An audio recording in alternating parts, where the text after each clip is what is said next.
لا حول ولا قوة إلا بالله العلي العظيم. أعوذ بالله السميع العليم من الشيطان اللعين الرجيم. بسم الله الرحمن الرحيم. الحمد لله الواحد الأحد الفرد الصمد الذي لم يلد ولم يولد ولم يكن له كفوا أحد. والصلاة والسلام والتحية والإكرام على البشير النذير السراج المنير الطهر الطاهر الدر الفاخر العلم الظاهر المنصور المؤيد الرسول المسدد سيدنا ونبينا أبي القاسم محمد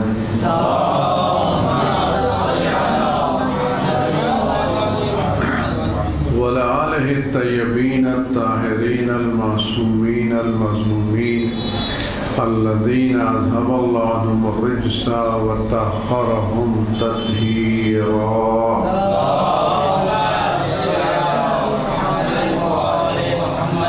سيما على بقية الله في العالمين وخاتم أئمة المعصومين الكهف الحسين وغياث المستر المستكين ملجأ الهاربين وعصمة المعتصمين أرواحنا وأرواح العالمين لتراب مقدمه فدا.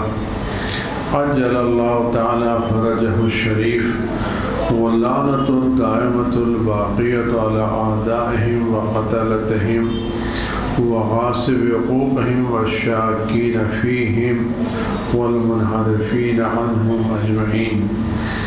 أما بعد قال الله الحكيم في كتابه الكريم. أعوذ بالله من الشيطان الرجيم. بسم الله الرحمن الرحيم.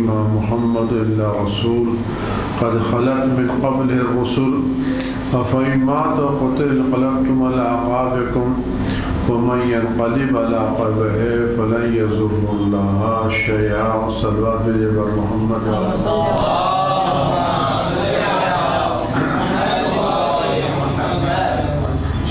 یہ جو تاریخ اسلام کے جو دن ہیں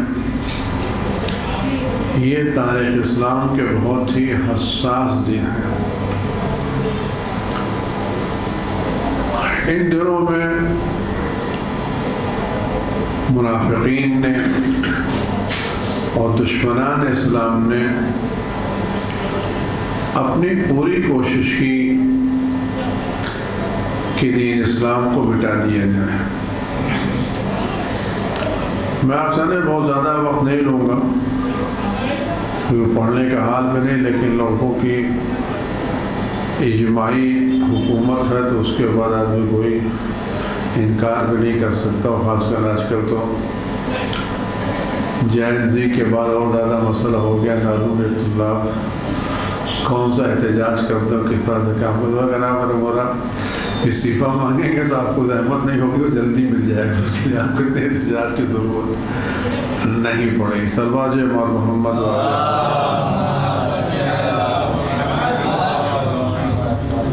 امت نے رسول خدا کو آخر وقت میں کیا تحفہ دیا، اور حضرت رسول خدا صلی اللہ علیہ وسلم نے امت کو کیا دیا. اگر میں یہی بات بیان کر لے جاؤں تو میری کامیابی ہے. پیغمبر کے آنے سے پہلے یہ امت قرآن کے اعتبار سے جہنم کے دہانے پر تھی. کنتم شفا حفرۃ من النار، تم جہنم کے دہانے پر تھے اور پیغمبر نے تم کو بچا لیا. دہانے پر کس طرح سے تھے؟ دہانے پر اسے کہتے ہیں جب کوئی آدمی کنویں کے دہانے پر آ جائے، یعنی بس اب وہ گرنے والا ہے. اگر وہ کنویں سے 2-4-10 قدم دور ہے تو اس کے گرنے کے امکان کم ہے، لیکن جو کنویں کے دہانے پر آیا شفا حفرۃ من النار، اگر کوئی شخص کنویں کے دہانے پر پہنچ جائے اور لٹک رہا ہو تو اس کو گرنے میں کتنی دیر لگے گی؟ اگر اس وقت کوئی آدمی آ کے اس کو پکڑ کے بچا لے، واپس لے آئے، تو اس نے احسان کیا یا نہیں کیا؟ ایک کنواں ہے، اس سے لوگ بہت دور ہیں، وہ الگ مسئلہ ہے، لیکن ایک کنواں ہے جس کے اندر آگ بھری ہوئی اور لوگ اس کے دہانے پر موجود ہیں، اور ایک گر رہا ہے، دوسرا گر رہا ہے، تیسرا گر رہا ہے، لوگ اس کنویں میں گرتے چلے جا رہے ہیں، جل رہے ہیں۔ اب ایسے میں کوئی آدمی آئے، ان کی حالت کو دیکھے کہ سب جو گر رہے ہیں وہ جلیں گے، مریں گے، ختم ہو جائیں گے۔ اگر اس وقت میں کوئی آدمی آ کر کے ان کو اس دہانے سے نکال کر کے لیا ہے تو اس نے احسان کیا یا نہیں کیا؟ اگر اس واقعے پر یہ شخص نہیں پہنچتا تو اس میں کیا ہوتا؟ گر جاتے تو کیا ہوتا؟ جل جاتے، ختم ہو جاتے۔ قرآن کہتا ہے یاد کرو جب تم جہنم کے دہانے پر کھڑے ہوئے تھے، کس نے تم کو بچایا؟ وہ دہانا کیا تھا؟ کفر کا، شرک کا، جہالت کا، ظلم کا، جور کا، بربریت کا، یہ سب جہنم کھلے ہوئے تھے۔ اس زمانے میں لوگ کیا تھے؟ کافر تھے۔ تو جہنم کے یعنی جو شخص عمریں تمام ہو گئی تھی، اب یہ شخص کافر ہے، عمر کی آخری منزل میں ہے، اگر یہ 2-4 دن ایسے رہ جائے تو کہاں جائے گا؟ یہ اگر یہ کفر کی حالت میں مر جائے تو کہاں جائے گا؟ جہنم میں جائے گا۔ یہ کافر ہے، اس کی بھی سانسیں رکی ہوئی ہیں، اب اگر یہ اس حالت میں مر جائے تو کہاں جائے گا؟ جہنم میں جائے گا۔ وہ لوگ جنہوں نے ظلم کیے ہیں، قتل و غارت گری کی ہے، لوگوں کا مال لوٹا ہے، یہ سب بھی اپنی عمر کے آخری منزل پر ہیں۔ کیوں؟ اس لیے کسی کی عمر کا وقت معین تو نہیں ہے۔ ہر وہ شخص جو کفر کی حالت میں ہے، شرک کی حالت میں ہے، ظلم کی حالت میں ہے، نفاق کی حالت میں ہے، یہ سب جہنم کے دہانے پر کھڑے ہوئے ہیں۔ کیوں؟ موت کا کوئی وقت تو معین نہیں ہے نا۔ کیسا نہیں صاحب وہ 90 برس والوں کو آئے گی، 80 برس والوں کو نہیں آئے گی۔ موت تو ایک دن کے بچے کو بھی آتی ہے اور 100 برس والے کو بھی نہیں آتی۔ تو جب موت کسی وقت آ سکتی تو ہر وہ شخص جو کفر و شرک و نفاق کی حالت میں ہے وہ جہنم کے دہانے پر کھڑا ہے یا نہیں کھڑا ہے؟ پیغمبر کے آنے سے پہلے حالت کیا تھی؟ کفر تھا، شرک تھا، ظلم تھا، تباہی تھی، بربادی تھی، ہدایت کا دور دور کو نام و نشان نہیں تھا۔ تو یہ پوری امت اس وقت کہاں کھڑی تھی؟ اپنے کفر و شرک و ظلم و ضلالت کی بنیاد پر کہاں کھڑی تھی یہ امت؟ پیغمبر کے آنے سے پہلے یہ امت کہاں کھڑی تھی؟ کفر میں، شرک میں، ضلالت میں، نفاق میں کھڑی نہیں تھی، اور کسی وقت بھی موت آ سکتی تھی۔ تو یہ پوری امت جہنم کے دہانے پر کھڑی نہیں تھی۔ ایسے موقع پر پیغمبر آئے اور خدا نے لوگوں کے درمیان پیغمبر کو بھیجا۔ پیغمبر ان کو توحید کا کلمہ پڑھا کر کے شرک سے نجات دی، رسالت کا کلمہ پڑھا کر کے کفر سے نجات دی، انسانیت کا درس دے کر کے ظلم سے نجات دی۔ تو ان سب لوگوں کو پیغمبر نے اپنی تبلیغ سے جہنم سے بچایا نہیں بچایا؟ قربانی کس کے لیے دی؟ زحمتیں پیغمبر نے کس کے لیے برداشت کی؟ جن کو توحید کا درس دیا، آیا ان کو شرک سے بچایا نہیں بچایا؟ جن کو نبوت کا درس دیا، ان کو توحید سے کفر سے بچایا نہیں بچایا؟ تو صرف کفر سے نہیں بچایا، جہنم سے بچایا۔ شرک سے نہیں بچایا، جہنم سے بچایا۔ انسانیت کا درس دے کر کے ان کو جہنم سے بچایا۔ تو کیا کون؟ قرآن کہہ رہے تم جہنم کے دہانے پر کھڑے تھے، خدا نے تم کو بچا لیا، کس کے ذریعے بچایا؟ پیغمبر کے ذریعے سے بچایا۔ پیغمبر نے نہ صرف ان کو اس وقت جہنم کے دہانے سے بچایا، بلکہ ایسا انتظام بھی کیا کہ آئندہ بھی وہ اس جہنم کے دہانے تک نہ پہنچ پائیں۔ آپ غور کریں بڑا، کبھی آپ کسی آدمی کو بچا کے لے آتے ہیں، لیکن کچھ دنوں کے بعد پھر وہ ہاتھ چھوڑا کر کے پھر چلا جاتا ہے دہانے پر، جب تک آپ اس کو پکڑے رہتے ہیں فرش ہو جاتا ہے۔ پیغمبر نے کام کیا نہیں، پیغمبر اس کو بھی بچایا، اور اس بچانے کے بعد قیامت تک بچانے کا انتظام بھی کیا۔ امت نے پیغمبر کو کیا دیا؟ آخر وقت میں پیغمبر کو کیا دیا؟ آیا یہ جو مدت گزری، اس پوری مدت میں پیغمبر نے ظلم ستم سہے یا نہیں سہے؟ تکلیفیں سہی نہیں سہی؟ مشکلات برداشت کی برداشت نہیں کی؟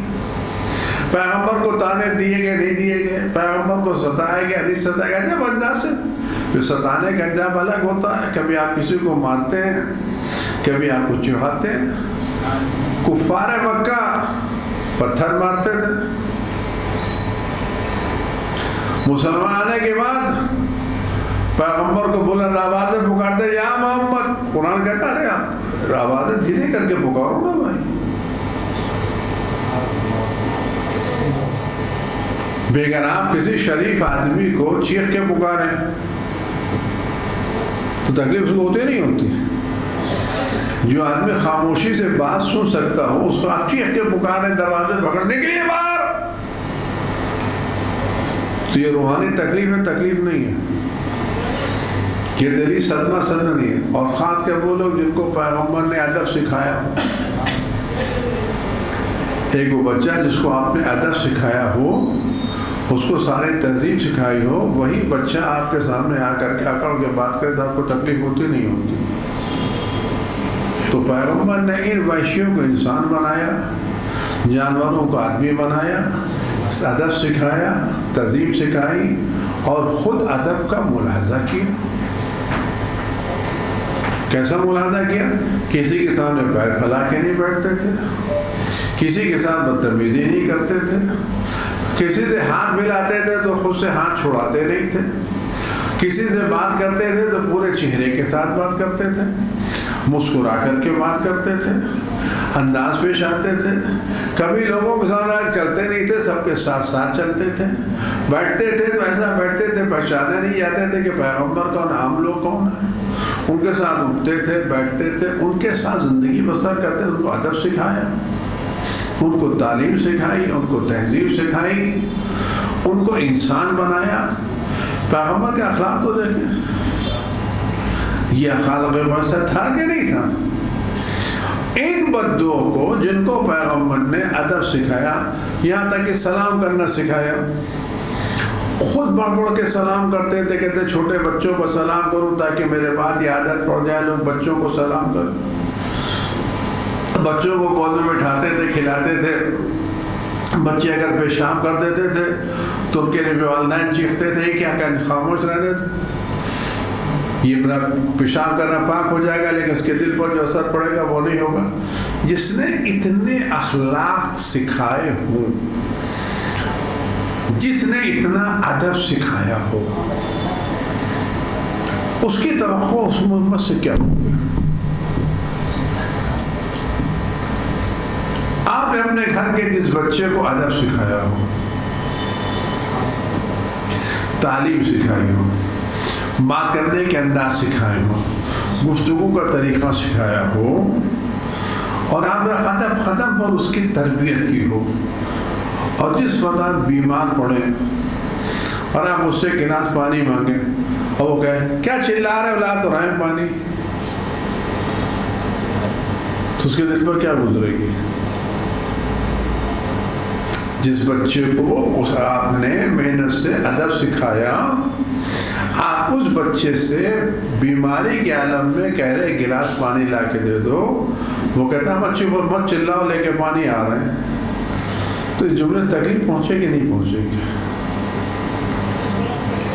جو میں کہہ سکتا لے کے آنا ابھی حاضر ہوتا ہوں، بجائے یہ کہنے کیوں چلا رہے ہیں، سن لیا بھائی آ رہے ہیں. یہ جملہ اگر والدین سنیں گے تکلیف پہنچے گی نہیں پہنچے گی؟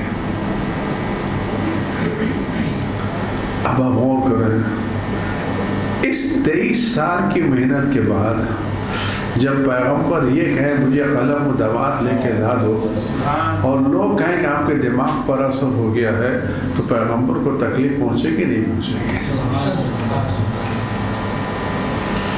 یعنی جن لوگوں کو پیغمبر نے جہنم سے نجات دلائی انہوں نے شکریہ کیا ادا کیا.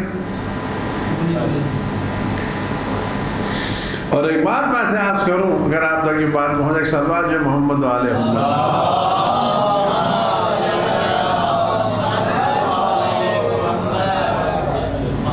ہم پر یہ اعتراض کیا جاتا ہے کہ آپ اہل بیت کو پیغمبر سے بڑھا دیتے ہیں،